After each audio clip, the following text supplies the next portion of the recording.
Nah, orang yang tidak ahli sunnah wal jamaah, sidik-sidik hanya kembali ke Quran dan hadis. Betapa bahayanya itu, karena lafaz Quran dan hadis itu bagaimanapun itu lafaz yang pemaknanya bergantung para pakar-pakar usul fikih. Kenapa kita harus bermadzhab? Saya beri contoh betapa bahayanya tidak bermadzhab. Assalamualaikum warahmatullahi wabarakatuh.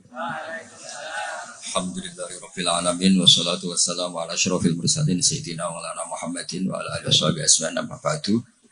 Ingkang sangat kula hormati iki Kiai Haji Idris, iki Pakde kawula, paman napa lah istilahnya nek teng Jawa.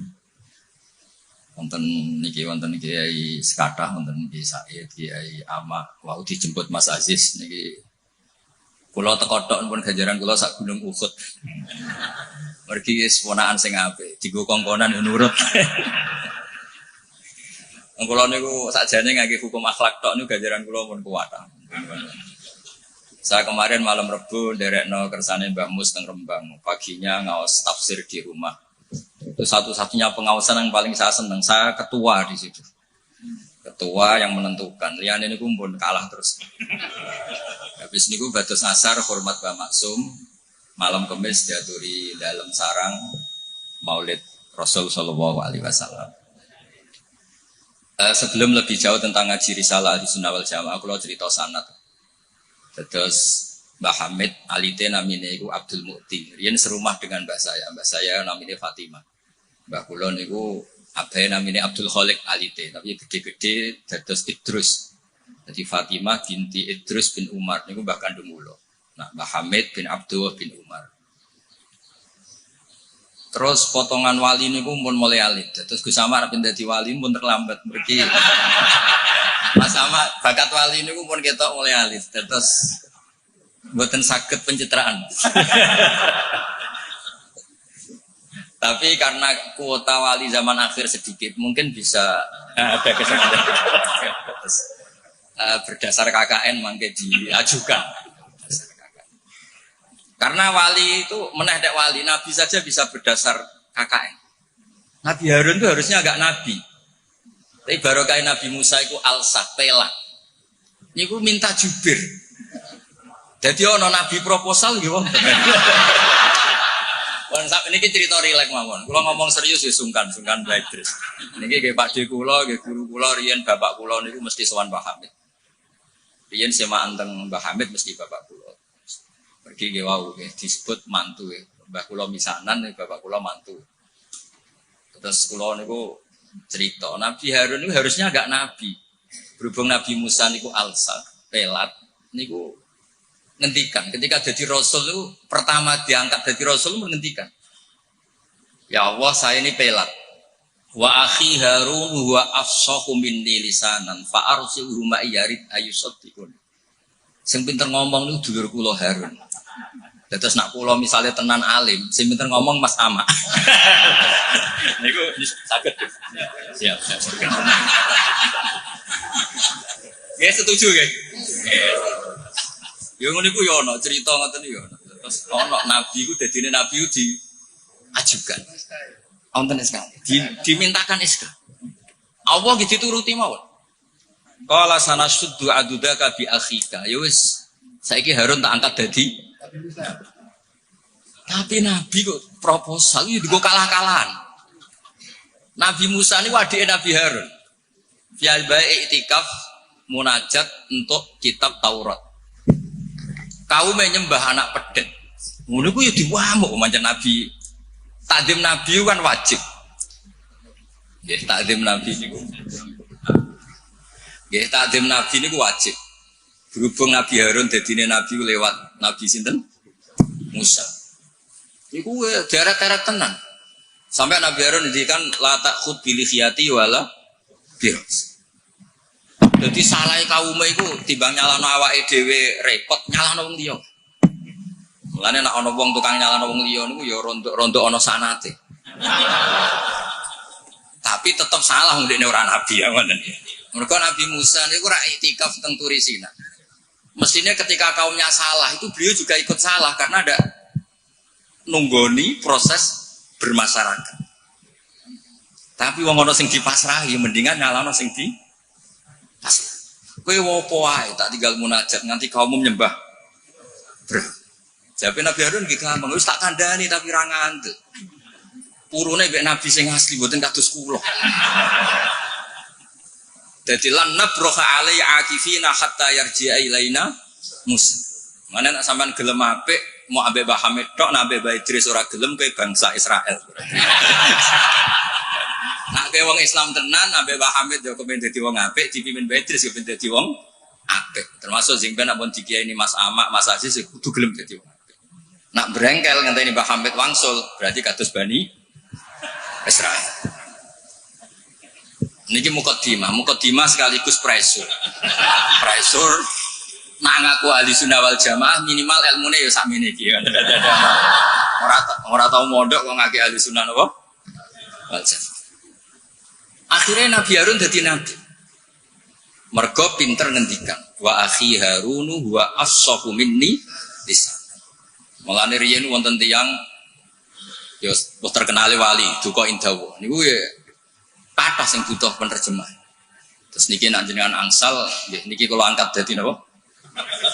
Mutarjem napa? Mbon niku guyon tapi ilmiah. Terus nomor kali, apapun baiknya tentang ahli sunnah wal jamaah, orang itu tidak boleh serius mempertahankan ahli sunnah wal jamaah, nggak boleh serius. Karena serius itu memancing perlawanan. Sehingga Nabi ngendikan inna hadad dina matinun fa'ughilu fihi birifqin. Agama ini ideologinya mantap, logikanya mantap. Maka kawallah dengan santai saja, yang rileks. Saya beri analogi begini, 2 tambah 2 itu kan 4. Perlu nggak kamu ngotot kampanye 2 tambah 2 4? Nggak perlu kan? Karena kebenaran 2 tambah 2 4 itu kebenaran yang mantap. Jadi zaman ra usah mati-matian belo ahli sunnah sampai menafikan yang lain, terus mengadili yang lain. Itu cara sekarang malah kontraproduktif. Karena menjadi ideologi yang mengancam, bukan ideologi yang merangkul. Sehingga guru-guru kita, mulai Bapak Kula piyambak, Mbah Mun, Mbah Hamid, niku ketemu kelompok macam-macam nggih mboten terlalu ketok ekstrim. Bukan karena ngakui, tapi memang itu tidak produktif. Bangsa seneng tukaran, seneng geger itu tidak produktif. Karena inna hadati namatinun fa'ughilu fihi birifkin. Agama ini sudah aman, sudah bagus, maka kawallah dengan halus. Ya kayak orang kampanye di Indonesia tentang pentingnya makan nasi. Orang tahu semua lah, tidak usah kamu cerita gizinya nasi gini, asupan nasi fungsinya gini. Orang sudah tahu lah fungsinya apa? Nasi. Begitu juga fungsinya madhab ahli sunnah apa? Wal jamaah. Satu madhab yang sanadnya jelas, akurasinya jelas. Nah saya tak cerita tentang sanadnya Mbah Hamid. Mbah Hamid dulu diantaranya tentu ngaji sama abahnya sendiri, Ki Abdullah. Karena itu sudah babul ilm, darul ilm, sudah komunitas ilmu. Di antaranya beliau pernah ngaji juga di Kiai Khalil Harun. Kiai Khalil Harun masih pernah mbah-mbahnya Mbah Maimun. Terus ngaji sama Mbah Dimyati di Termas. Mbah Dimyati itu adik kandungnya Kiai Mahfud At-Turmusi. Jadi kalau sanadnya Mbah Hamid pakai Termas ya Mbah Hamid, Kiai Dimyati At-Turmusi, lalu Mbah Mahfud Termas, terus Sohibul Anas, Sayyid Abi Bakar Sato, terus Sayyid Ahmad Zaini Dahlan. Sayyid Zaini Dahlan ini gurunya Syekhona Khalil ketika mondok di Mekah. Jadi semuanya ketemu, termasuk Mbah Siddiq dulu ngaji Mbah Siddiq sini, keluarga sini, ngaji sama Syekhona Khalil itu langsung ke Sayyid Zaini Dahlan. Ya, bon nomor gimana? Oh kesimpulan. Nah kenapa sanad itu penting? Begini, saya beri analogi. Tag itu liar. Karena tag itu mau tidak mau harus pakai lafaz. Kata-kata itu bisa jami'un likulli afrodi. Ini sekaligus mukaddimah untuk ukhalnya Mbah Hamid. Makanya ketika Mbah Hamid dipuji sebagai pakar usul fikih, beliau juga ngaji Jamul Jama, itu saya senang.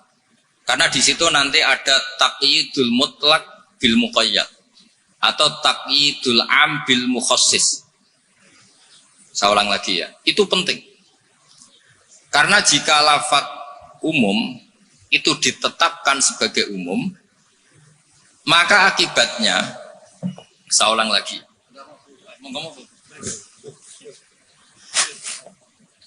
Ya, saya teruskan ya. Andai kan tidak ada sanad keulamaan, Saya ulang lagi, kalau tidak ada sanad keulamaan dan orang memahami Quran dengan letterlet, apalagi dengan harfiah, apalagi orang ini, kelompok ini berjanji tidak akan menambahkan sedikit pun apa yang ada di Quran, maka tingkat menyesatkannya itu bahaya sekali. Bukan sekedar bahaya sekali. Saya beri contoh, misalnya contoh yang gampang-gampang saja, yang jusnya belum terlalu jauh. Wa antasma'u bainal ukhtaini illa ma qad salaf. Di antaranya kita tidak boleh nikah perempuan, misalnya Anda menikahi Mbak Sri gitu, sekaligus nikahi adiknya. Wa antasma'u bainal ukhtain. Itu jelas di Quran hanya menyebut wa antasma'u bainal ukhtain. Zaman Nabi Sugeng, Nabi itu ya nambahinnya hanya sedikit. Wala bainal mar'ati wa ammatiha wala bainal mar'ati wa kholatiha. Juga enggak boleh kamu nikahi Sri sekaligus nikahi buliknya atau budenya, baik dari bapak maupun bulik dari ibu. Berarti yang disebut Quran hanya bainal ukhtain, yang disebut hadis hanya bainal mar'ati wa ammatiha wa kholatiha, hanya dua orang, dua kelompok. Sementara tidak menyebut wala bainal mar'ati wa jaddatiha. Kemudian orang-orang fikih yang muktabar semuanya sepakat tidak boleh nikahi perempuan dan orang yang ada hubungan mahram. Sehingga ada kaidah dua perempuan yang andai kan salah satu itu lelaki kok tidak boleh nikah, maka tidak boleh dinikahi satu lelaki fi nikahin wahid. Artinya kalau ada orang kampanye hanya megang Quran tidak lebih tidak kurang, berarti dia hanya mengharamkan al-jam'u bainal ukhtain. Itu betapa bahayanya dalam Islam. Terus orang nikah Sri dan budenya, orang nikah istri dan mbahnya, mbah dan cucunya, kayak apa bahayanya? Mereka sudah pongah berkampanye tidak boleh menambahkan apa yang ada di Quran. Tapi barokahnya ngaji sama mas saya, termasuk tadi Pak Hamid ngaji Jamul Jawame, di situ ada kaidah ilmu namanya balaghah. Wala wa antasma'u bainal ukhtain tu mimba bi itlaqil ba'di wa iradatil qul. Jadi atau itlaqul juz wa iradatil qul. Yang disebut hanya sebagian, tapi yang dimaksud semua perempuan yang ada hubungan mahram itu tidak boleh dinikahi fi waqtin wahid. Nah, hal seperti itu kan kayak keren. Orang kampanye kembali ke Quran, tidak mengurangi dan tidak menambahi. Tapi terus kayak apa bahayanya ketika orang hanya berpegangan wa antasma'u bainal ukhtain. Maka ciri utama ahli sunnah itu maknani Quran dan hadis itu berdasar sanad. Ya seperti yang saya terangkan tadi. Kalau saya misalnya saya ngaji Mbah Mun ngaji Mbah Karim ngaji Syekhona Khalil. Mbah Hamid ngaji Mbah Dimyati, Termas Mbah Dimyati ngaji Mbah Mahfud ngaji Sayyid Abi Bakar Sato, Sohibul Lianah, beliau ngaji Sayyid Zaini Dahlan. Atau di sini keluarga besar Basidik kalau pakai buyut-buyut misalnya Basidik ngaji Syekhona Khalil, ketemu di Sayyid Zaini Dahlan terus sampai Syekh Utsman Ad-Dimyati sampai Rasulullah Shallallahu Alaihi Wasallam. Nah, pemanaan ini penting. Lafaz itu nggak boleh mengikat. Makanya kata Ibnu Hajar Al-Asqalani, jika Anda terikat oleh lafaz, orang basuh wajah tidak sempurna itu nggak apa-apa, tangan yang nggak sempurna nggak apa-apa, karena yang ada itu wailun lil aqabi minan nar. Basuh polok yang tidak sempurna diancam Nabi itu neraka, tapi Nabi tidak ngendikan wailun lil yad minan nar, wailun lil wajhi minan nar. Nah ini kalau di usul fikih disebut mimba biwaqiati ainin, karena yang wudu itu salahnya dibasuh tungkat tumit ya. Ya, ada orang wudu yang lupa tumitnya enggak kebasuh. Karena kejadiannya seperti itu Nabi ngendikan wailun lil aqab minan nar. Apa tidak well juga ketika orang tidak membasuh tangannya secara sempurna? Apa tidak well juga ketika orang tidak basuh wajahnya secara sempurna? Kan sama-sama well. Tapi ini tidak disebut Rasulullah Shallallahu Alaihi. Ya misalnya Anda fanatik, pokoknya saya persis hadis yang wailun hanya lil aqab. Kalau tangan nggak apa-apa, wajah nggak apa-apa. Lu itu gendeng apa goblok? Wes goblok kampanye nih, saya berpegangan hadis orisinil kata Pak Idris, jadi asli kan. Nah, jadi bahayanya baca hadis tanpa ilmu usul fikih kira-kira seperti itu. Ada misalnya tak beri sekian contoh, nah sama Rafa kebangetan. Tadi sudah dua ya. Normalnya 2 itu sudah pinter. Ini terakhir contohnya ketiga. Layak dil qadi wa huwa khutban. Orang itu tidak boleh bikin keputusan penting, apalagi seorang qadi. Nah, kepengen nyebut ke Yusuf, apalagi wali kota. Ini kemarin sebelum jadi wali kota perjanjian, Gus jenengan wali beneran, saya ingin wali kota saja. Gitu. Ini keluarga kiai tapi cita-citanya sederhana. Jadi, iya.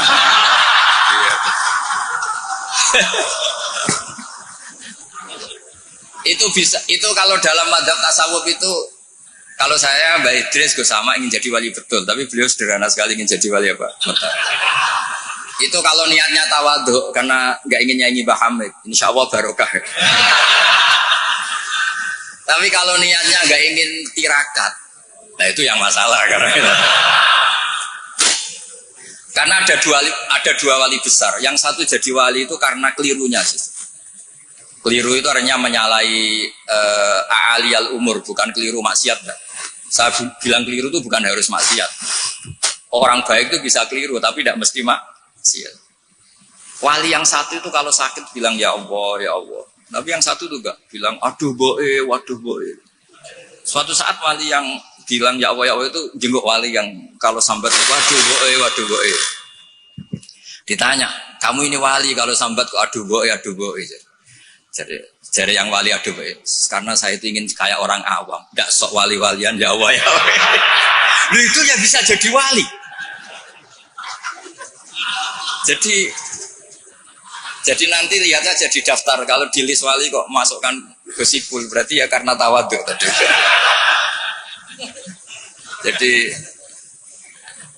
ada juga wali itu kalau sholat itu nggak mau soft awal banyak. Kok koyok wong parak pangeran ya wani ning soft. Ada juga wali ditanya, apa kamu kalau di surga ingin melihat Allah? Enggak. Kaget kan? Umumnya orang ke surga kan ingin melihat. Tapi jawabnya apa? Unazzihu dzalikal jamal an-nazari misli. Allah terlalu agung biar tidak terkontaminasi di dalam meripat kayak aku ini. Itu ya jadi wali.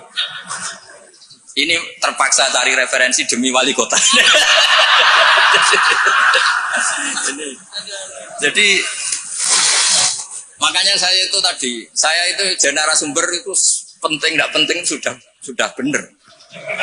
Mergo tawadhu di Rembang sini itu jauh. Gara-gara diteror ini yang manggil Mbah Hamid. Aduh. Ini Pak D Idris, ini Pak D saya, Pak Lek kalau manggil saya itu mesti yang manggil Mbah Hamid gitu. Ya, kalau nelpon mesti gitu. Ini yang manggil Mbah Hamid. Ternyata di sini berlaku teror ya. Ini apa? Yang manggil Mbah Hamid karena memang beliau itu sepupu mbah saya Mbah Hamid. Jadi bermadzhab itu penting karena kata itu liar. Layak dil qadi wa ghadban. Seorang yang sedang marah itu tidak boleh punya keputusan penting, baik itu qadi, wali kota atau orang tua atau siapapun. Kata qadi dihilangkan. Enggak boleh kamu mentang-mentang hadisnya qadi, hanya qadi yang enggak boleh bikin keputusan kalau marah. Kalau kiai boleh. Kalau orang tua boleh, kalau wali kota boleh. Tidak bisa.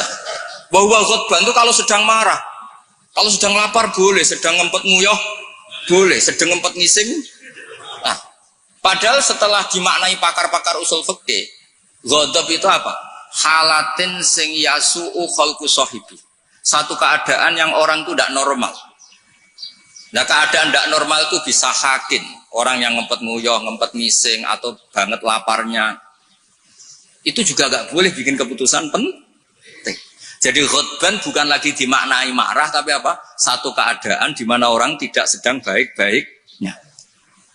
Makanya Imam Syafi'i masyhur itu, kamu jangan rembukan sama orang yang besok gak ada yang dimakan, itu ruwet otaknya itu. Lalu sidang madrasah sampai guru-guru sing berdiamu bojone, wah itu error gitu. Sidang madrasah sampai uang sing sesuk kudu bayar kredit. Mesti tak kok isu di madrasah saya di pohon ngeten mun saya.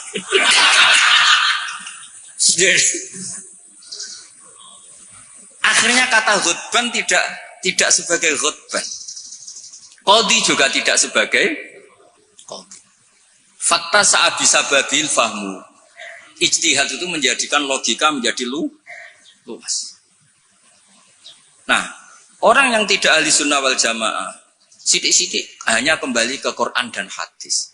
Betapa bahayanya itu, karena lafadz Quran dan hadis itu bagaimanapun itu lafadz yang pemaknanya bergantung para pakar-pakar usul fikih. Nah, usul fikih ini yang ngerti. Ini kalau di balaghah bab ini kalau di ilmu lughat begini. Nah, kira-kira seperti itu madzhab Ahlussunnah wal Jamaah. Makanya saya di sini pernah baca kitab ini berkali-kali, juga ada kajian khusus sama keluarga Gus Hakim, Gus Kikin yang sekarang pengasuh di Tebu Ireng. Saya juga pernah istifadah sama Mbah Mun dan berkali-kali juga pakai kitab Risalah Ahlussunnah wal Jamaah. Kenapa kita harus bermadzhab? Saya beri contoh betapa bahayanya tidak bermadzhab. Misalnya begini, saya beri contoh yang gampang-gampang saja. Sholat itu kan madhep kiblat. Oke, madhep kiblat. Tapi kita tahu madhep kiblat itu apa? Ya mu'dhamus sholat. Karena nanti kalau kena cangkem melek, lah nak sujud madhep di. Untung sama tak tahu mikir kan. Jadi baru makanya kadang kiai seneng wong goblok, mungkin nak diterangno ora mikir. Sajane sholat madhep kiblat ya pas ngadeg tok, lah pas rukuk mek sujud. Tapi baru kayak goblok do ora takok. Jadi goblok ku ya penting, mare ngenakno kiai lah. Jadi wong ora kakean. Wong ora kakean kok. Mulane sampean nak takok, kiai ku kok kadang seneng santrine goblok timbang sing pinter, kowe ora rasane dadi kiai. Ruwet. Karena kena wong pinter itu ya rodok repot. Nah, setiap bahasa itu mesti merujuk ke mu'dhamul amri, tema utamanya. Sehingga Nabi kalau ngendikan ya al-hajju arafah. Apa haji itu tidak ada tawaf, apa haji itu tidak ada sa'i. Tapi kok Nabi ngendikan al-hajju arafah, ay mu'dhamul haji arafah. Nah, bahasa-bahasa seperti itu andaikan orang nggak ngerti usul fikih terus maknanya al-hajju arafah, sementing wis ning arafah. Nah, iya. Itu kan yo ribet. Jadi intinya itu apapun teks yang Anda baca di Quran dan hadis itu pemaknanya harus ikut ulah. Nah, kalau sampean tanya, dalilnya apa, Gus? Dalil yang paling saya mengenang dan tidak akan lupa ila yaumil qiyamah itu dawuh Mbah Mun, ihdinas siratal mustaqim siratal ladzina walam yaqulillah sirataka. Harusnya kan tunjukkan kami jalan yang benar, jalanmu ya Allah. Enggak, tapi Allah ngendikan siratal ladzina an'amta alaihim. Mergo kowe ora iso niru Allah dhewe, kowe ora iso niru Allah, Allah ra mangan, Allah ra turu. Nah, buat terusno Allah ora pengen dadi wali kota. Ya kan? Kamu tidak bisa. Inna wa ta'ala la ya'kul wa la yashrab wa la yanam. Allah tidak tidur, tidak makan. Kalau kamu makan niru siapa? Niru makane wong soleh-soleh, niate taqwi alal ibadah. Kamu tidur niru siapa? Niru orang-orang soleh. Enggak bisa niru Allah, Allah tidak tidur. Nah, berarti kalau kamu ingin benar harus butuh sanad, karena ketika Allah ngendikan siratal mustaqim itu siratal ladzina an'amta alaihim. Itu dalil paling kuat betapa pentingnya sanad. Makanya sampai ada pepatah yang sangat mengancam tadi, manta alama bila sehin fasehuhu setan. Itu ancaman yang benar sekali, karena betapa bahayanya orang misalnya hanya berdasar terjemah atau teks kemudian dia nyimpulkan hukum. Padahal lafadz ini adalah terjun bebas. Karena tadi lafadz itu jamek. Dia akan kemana saja yang masuk afrodnya kalau dalam ilmu usul fikih. Tapi nanti setelah ada momentum muqtadul hal, itu baru proporsinya hanya sampai mana. Misalnya sampai lihat Syekh Nawawi Al-Bantani. Faktul musyrikina. Bunuhlah orang-orang musyrik. Itu ayatnya akan ekstrim. Misalnya haitsu wajadtumuhum, kapan saja kamu menemukan mereka. Tapi sampai lihat di Syekh Nawawi. Al-musyrikin ayna kisina khosotan, yang melanggar perjanjian. Atau al-muharibin, yang merangi kamu. Tidak semua orang musyrik kamu boleh kamu perangi, karena ada musyrik-musyrik yang wa in janahu lisalmi fajnalaha wa tawakkal Allah. Lafadznya umum tapi harus proporsional. Kalau sampean contoh ini gak paham, tak kayak contoh yang paling mesti kayak paham. Nara paham kebangetan. Kamu kalau istri kamu sedang seneng-senengnya, gue sama sampean karep opo tak turuti. Opo wae? Jebule terusin, aku ben wayoh, Dik.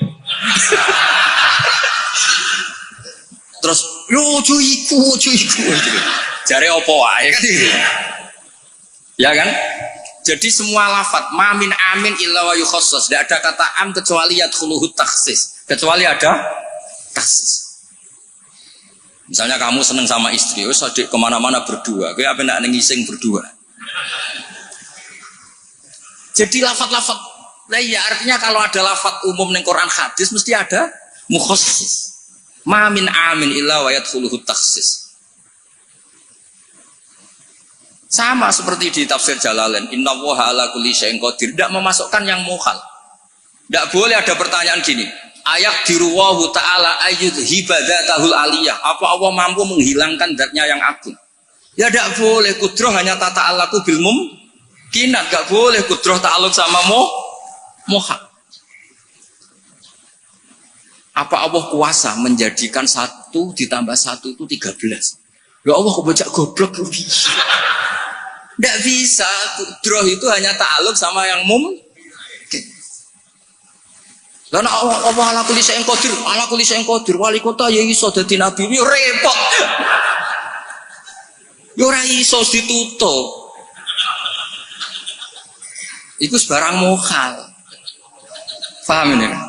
Ya wis ngono iku ahli sunnah wal jamaah. Nek pinter nganti ngono iku ahli sunnah wal jamaah. Mbon iki deal ya. Ya mbon, kalau tak maca kitab mbon niku sing ngono terus. Mungkin sing jawab jubire wis selesai perjanjian. Kan Nabi Musa ini adik Nabi Harun, terus Nabi Musa jadi Nabi, ngajar proposal KKE jadi Nabi, tapi tugasnya Jibril. Nah kalau Mas Sama pernah sepuh Mas Sama. Jadi ini gimana pun, jadi mungkin sing jawab sampai tangklat, sing gampang tentulo, sing angel tengah sama. Karena kalau pun kiai sing ma'ruf lah, terus usah dites. Yang ngetes itu sing latihan kiai. Kalau niku pun melewati tes itu sudah. Sekamane pun lulus lah. Guys setuju ya mungkin tangkat sama. Nah terus pun saniki menculat mapon pun mukadimah sanate Basim oke Basim nak teng Jawi riyen nggih masyhur nate ngaos Mbah Saleh Darat. Mbah Saleh Darat niku nggih menangi Sayyid Zaini Dahlan. Tapi Basim menangi Mbah Saleh Darat itu Basim kecil sehingga beliau kados kemarin anak-anak sing menangi Mbah Mun dia menangi Mbah Mun di sarang tapi nggak sempat ngaji karena mungkin masih ibtidak, Mbah Mun pun sepuh. Sebab itu Basim tidak pernah pakai sanad Ali langsung Mbah Saleh Darat. Tapi kalau Mbah Mahfud biasa pakai sanad lewat Mbah Saleh. Karena ketika beliau di Mbah Saleh Darat, niku mun ngaji khatam tafsir napa? Jalal. Makanya nggak boleh kalau dalam tradisi ilmu nggak boleh pakai sanad Ali tapi nggak punya kenangan. Jadi banyak kan anak-anak kemarin saya pun kelas 4 SD menangi Mbah Hamid. Tapi saya kan nggak bisa istifadah karena saya terlalu kecil. Saya tahu Mbah Hamid banyak dari bapak saya karena bapak saya sudah sepuh sering ketemu Mbah Hamid. Jadi sanad Ali itu punya sisi kelemahan, biasanya mujarradur ru'yah, hanya melihat. Makanya sahabat itu Amr bin Tufail itu akhiruman mata minas sahabat. Itu enggak dipakai riwayatnya karena kenangan mbek Nabi piye kok aku dijak bapak jamaah. Jadi mirsani Nabi tapi tidak punya kenangan sami aminan Nabi. Makanya sanad itu bagus nazil. Nazil itu jumlah ke Rasulullah besar banyak, tapi lewat orang-orang yang talaki mulazamah, ketemu orang-orang yang mulazamah.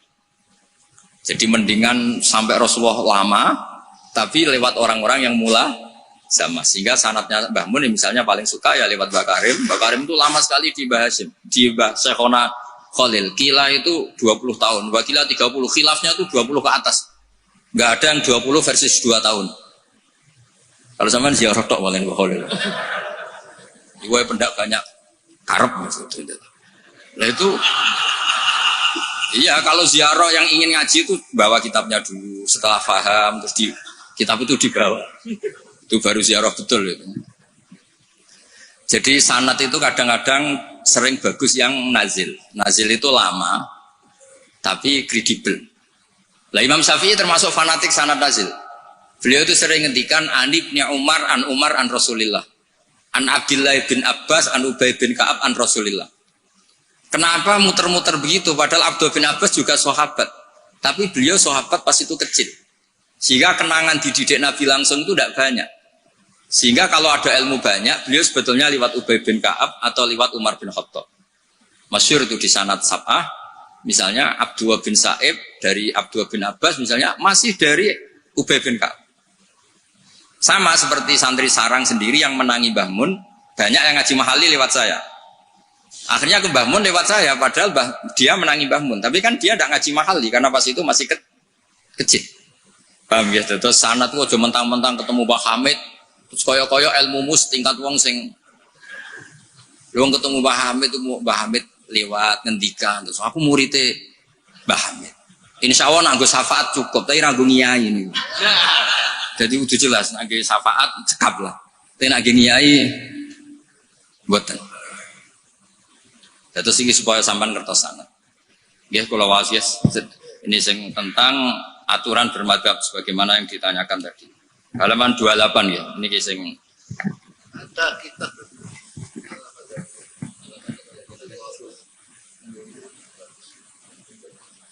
Allah Madadiyah punya kitab Allah Diniyah. Dan akhirnya sebenarnya Allah Madadiyah nanti berakhir Allah Diniyah. Kalau dimulai dari gak bermadhab, lama-lama tidak beragama. Ya kan? Nah ya sekuler kan akhirnya ya dimulai dari Allah Madadiyah, lama-lama Allah Diniyah. Ya jadi jelas tadi ya, jadi dimulai apa? Sanad. Di sini diterangkan Bismillahirrahmanirrahim 28. Jubir takut jubir ya. Fi bayani wujubit taklid liman laisa lahu ahliyatul istihad. Orang wajib ikut bagi yang tidak berkemampuan istihad. Wajib taklid, wajib ikut. Yajibu inda jumhuril ulama al-muhaqqiqin ala kulli man laisa lahu ahliyatul istihad al-mutlaq wa in kana qad hasala ba'dul ulumi al-mu'tabarati fil istihad apa taqlidu qaulil mustahidin wal akhdhu bi fatwahum liyakhruja an uhdati taklif bi taqlidi ayyihim sya'a bi qauli ta'ala fas'alu ahla dzikri in kuntum la ta'lamun. Jadi orang-orang yang tidak punya kemampuan istihad itu dalam setiap fatwa harus tanya mujtahid. Lah tanya itu artinya wajib ikut. Kalau diwajibkan tanya kan berarti butuh jawaban. Apa artinya ada jawaban kalau dia tidak mau ikut? Fa'u jabas su'ala ala man lam ya'dalik. Allah mewajibkan tanya bagi yang tidak tahu itu. Wa dzalika taqlidun li alimin wa huwa amun li kullil mukhatabin. Terus wajibu ayakuna aman fi su'al an kulli ma la yu'lamu lil isma' ala anal amal lam tazal fi zamani sahabah wa tabi'in. Ini yang unik dari Mbah Hasyim. Beliau ngendikan zaman sahabat pun banyak yang awam. Karena sahabat yang baru Islam sehari dua hari, banyak sahabat juga yang punya kultur tertentu, tahu-tahu Islam, belum tahu kultur yang Islami. Sehingga orang awam mulai zaman sahabat juga banyak. Sama tak cerita nih, sahabat itu ya kadang lucu. Jadi sholat itu pas sholat itu kenalan. Jenengan tiang putih, kalau tiang lekok, cara saya ki yo nyuwun nomor WA, jadi itu kenalan. Sampai akhirnya Allah nurunakan waqumu lillahi qanit. Ya biung ada di kampung kalau ketemu orang nggak kenal kan kenalan. Jadi pas sholat jamaah jejer wong yang nggak kenal ya kenalan. Jadi jangan nyuwun WA. Jangan kira semua sahabat langsung tahu Islam, kan ada yang qoribu adin bil Islam. Akhirnya Allah nurono waqumu lillahi qanit. Makanya kenangannya sahabat, fawawama wajadtu mu'alliman ahsana min Rasulillah sallallahu alaihi wasallam. Fawawaman taharoni wala kadza wa kadza. Inna ma qala li inna hadhihi salatun. La yasuhu fiha kalamun adamiyun. Nabi ku cek pinter nak ngandani wong. Setelah orang itu kenalan, setelah salat digandeng mek Nabi. Jong iki salat itu munajat. Yo nak munajat omongane mbek pangerane ora usah mbek wong. Jadi salat itu momentum jagongane mbek pangeran. Tak jagungan be Allah wae ra sampe wong. Dadi ora nyentak batal salatum. Oh, baleni nang mboten Nabi santai mawon. Inna hadhi salat munajat, iki salat munajat. Munajat be pangeran. Makanya kalau salat omong-omongane be pangeran ae ra sampe manusia. Makanya si sahabat tadi itu senang saya tidak menemukan pengajar sebaik Rasulullah, karena cara menyampaikan tidak lewat bentak, tidak lewat marah, tapi ngandani seperti itu. Jadi ya dulu sahabat ya biasa, sholat terus, kenalan ya biasa. Karena qoribu ahdin bil Islam. Ketika ada tayamum, mereka juga agak ngerti tayamum itu hanya cukup wajah dan yaden. Ada yang yatamar roham, guluk-guluk gitu. Karena dikira kayak mandi, kalau mandi junub harus rata, tayamum juga harus rata. Jadi sampai anak orang fahaman, itu kancane gak kathah, riyen sahabat gak kathah sebenarnya. Mulane kula niku kadang dadi wong pinter yo getun. Mergo kula bolak-balik pinter. Wong goblok ku yo pinter. Kalau saya nyontokno. Ngaji tafsir ku angel. Nggih dari bareng angel iku pinter. Berarti wong bodoh iku pinter. Karena nggih dari barang angel. Jadi saya ulang lagi kan, ngaji itu angel apa enggak? Angel. Nggih dari barang angel itu pinter apa goblok? Pinter. Berarti wong goblok iku pinter. Maka berbahagialah yang goblok karena hakikatnya pinter. Tapi saya tidak mau pinter yang jenis ini saya. Dia kan mikir negara itu ruwet, ya kan? Ngindari barang ruwet berarti pinter. Tapi tidak usah teruskan, sing nantang ruwet berarti.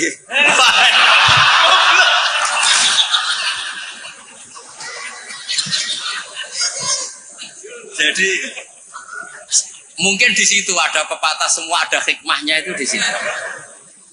Loh, jadi wong alim ora susah sebuti. Sinau wis wangel, nak keliru kepleset dibuli wong akeh. Loro. Wis ngono nak wis alim alamah, pengikuti ini njuk syafaat.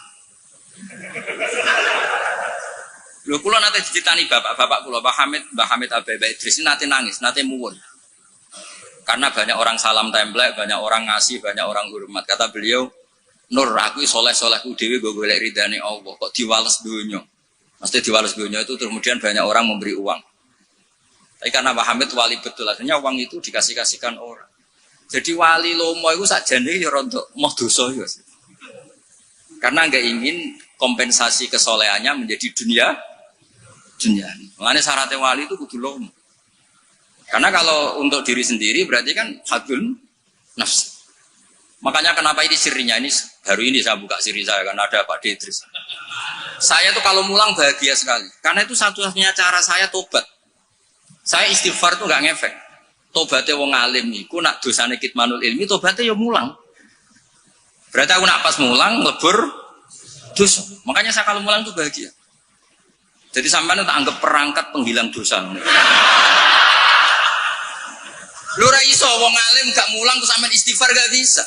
Illal ladzina tabu wa aslahu wa bayanu. Tobatnya orang alim harus wa bayanu. Memberi enggak bisa istighfar. Makanya saya kalau ngajar tuh bahagia sekali. Karena itu satu-satunya cara ngilangi dosa. Kok pejabat lungo kan kok SPJ Pak ya.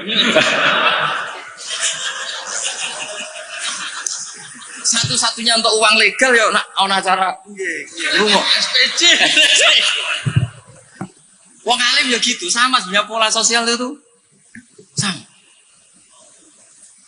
Ini buatan guyon ini tenang. Kenapa kalau saya ngajar tuh bahagia sekali? Karena itu cara saya untuk menghilangkan dosa.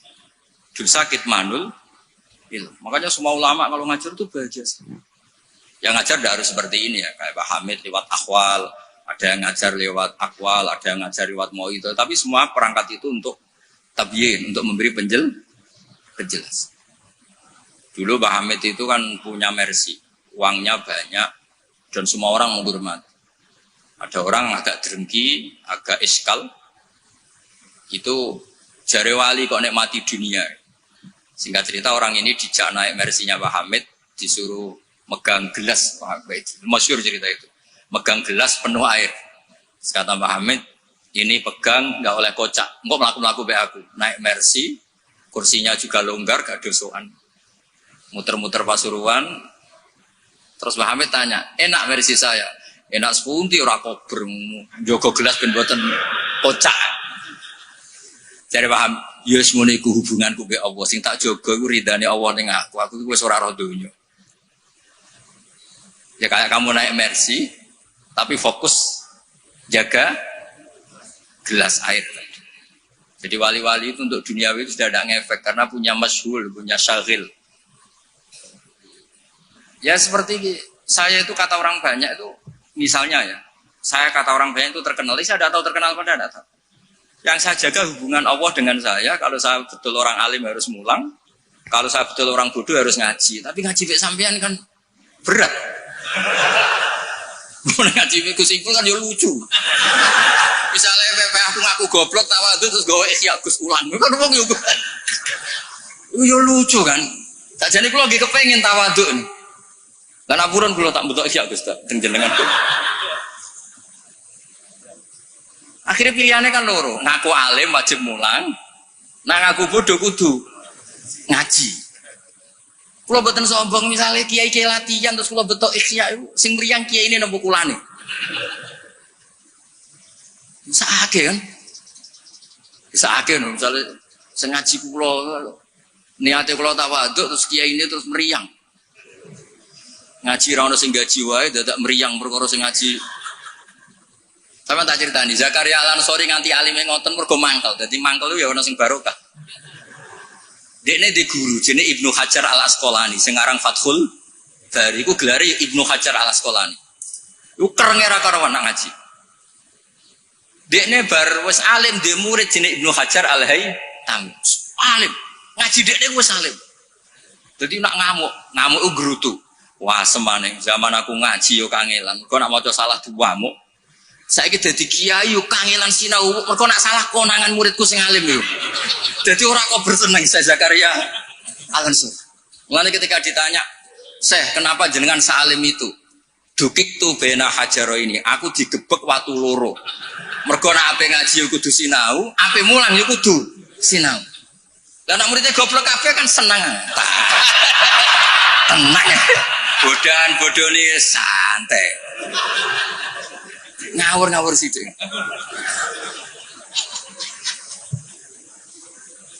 Artinya ngene loh, siapapun yang merasa alim dia sebaiknya tidak usah ngaji, itu buatan tawadhu, itu ganggu. Mpun ning mana itu. Mau niki deal ya. Mau ngaji rilek-rilek mawon mboten usah koyo ya mempertahankan ahli sunnah apa? Jamaah biasa. Pokoke inna hadzal dina matinun fa'ughilu fihi birifqin. Agama ini sudah kokoh, sudah mantap. Kamu tidak usah berlebih. Kamu tidak usah berlebihan kampanye 1 + 1 2 karena sudah mantap. Mohon santai mawon. Santai mawon pun ngantel kula. Terus wa yattabi'unahum fil ahkam terus fa innahum yubadiruna ila ijabati su'alihim min ghairi isyaratin ila dzikrid dalil. Karena yang tanya orang awam ya cukup dijawab, tidak menyebut dalil. Nah sekarang yang awam pun nak dijawab kiai ada hadisnya enggak? Definisi hadis roh takok. Kadang itu tanya, itu hadisnya sahih mbak enggak? Tak tanya, hadis itu apa? Aneh-aneh yang saya ribet ya.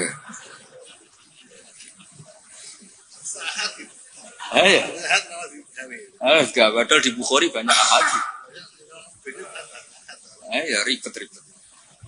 Kalau sampean tanya, berarti nanti yang tanya juga termasuk orang yang bikin ribet. Sajane wong takok itu rugi loh. Nak takok khas wong alim kok goblok kok takok. Nak kowe bodoh kok diduduh-duduhno.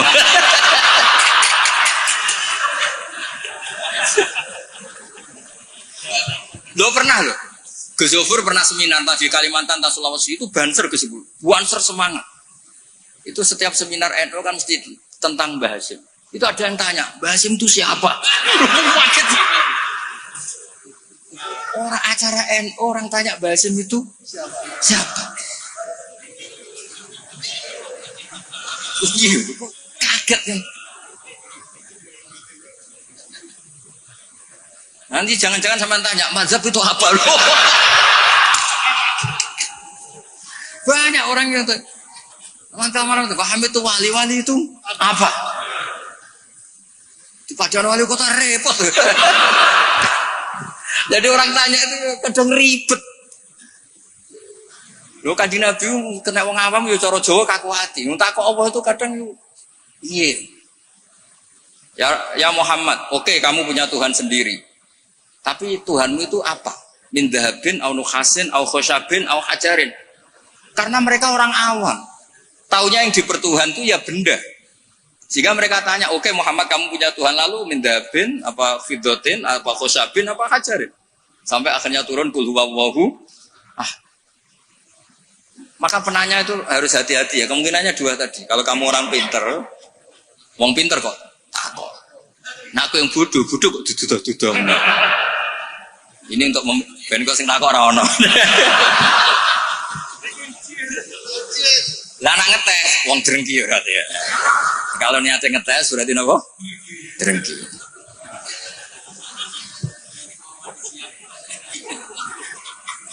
Buatan rileks mawon niki kalian Pak De kula kalian keluarga niki. Buatan nanti sing santai mawon. Tapi mesti ngoten nih. Fakana isma'an ala tibail ami lil mustahid wali anna fahmal ami minal kitab was sunnah saqitun an haizil i'tibar. Jadi orang awam apapun memahaminya Quran itu tidak dianggap. Bukan berarti kita tidak ngeregani orang awam, tidak, memang ya nggak tahu. Ya bukan kita tidak ngeregani orang awam, ya memang tidak nopo, tidak tahu. Iya atau belum tahu. Pokoknya memang ngeri. Kalau kita dengarin ngeri. Ya misalnya apa saja lah. Pertanyaan orang awam itu kan tentang agama. Saya ulang lagi tentang agama itu ganggu. Ya apa? Ganggu. Apa itu pertanyaannya? Apalagi kesimpulannya. Tanya saja ganggu. Apalagi mau takut kayak ketok gobloke, mau pernah nyimpul. Itu sureng gitu. Ya kayak tadi saya beri contoh, kita kembali ke Quran dan hadis. Kata kembali itu kan setelah kemana-mana. Memangnya kita pernah kemana? Mulai kita Islam ya pegangannya Quran. Kok kita diajak kembali, memangnya kita pernah kemana? Iya. Kata kembali saja sudah masalah kan? Di mana-mana kata kembali sudah kelayaban kemana-mana. Terus diajak. Kita mulai kecil ya pegangannya Quran. Tidak pernah kemana-mana. Tidak kembali. Ya kembali kemana kan? Enggak, ini kalau model mantek deh. Ini kan. Ya nggak usah kembali ya. Memang kita tidak pernah kemana-mana. Ya kan? Sederhana kan? Sudah kamu sekarang kembali apa sudah di situ? Kembali apa sudah di situ? Sudah di situ. Jadi sederhana sebenarnya ngaji itu gampang. Illam yuwafiq afhama ulama ahlil haq al-akabir al-akhyar. Di sini disebut al-akabir al-akhyar. Ketika Mbah Hamid terkenal, Mbah Mun terkenal, Mbah Hashim terkenal, itu penting, itu rencana Allah. Supaya orang kalau terkenal itu barokahnya itu diuji oleh publik. Jadi terkenal itu tidak perlu kamu hasuti. Kalau Allah menghendaki supaya ada konsensus. Karena ulama ini butuh ijma. Jadi enak anut wali yang terkenal dibanding wali versi-versinan. Paham ya? Ana wong misalnya nyuwun sewu rambutnya gondrong ning dhuwur gunung, ora tahu ketemu wong. Terus jare muridé iku sing mulang langsung Sunan Kali Jogo, tongkate Kali Jogo, klambine Antakusuma. Sing ngakoni mung wong loro. Wis wong loro lek muni ngene, ndak semua orang tahu kalau dia wali. Waduh ribet. Itu gak boleh jadi pegangan. Di antara syaratnya pegangan itu asyuroh wal akabir, harus punya status besar. Karena ini lewat diuji. Berapa orang yang diceritakan meragukan kewalian Mbah Hamid, tapi gara-gara ngalami kasfud domair, apa yang ada di hatinya dibuka Mbah Hamid, akhirnya ikrar. Enaknya wali terkenal kan ada proses pengujian kan. Nah wali dhuwur gunung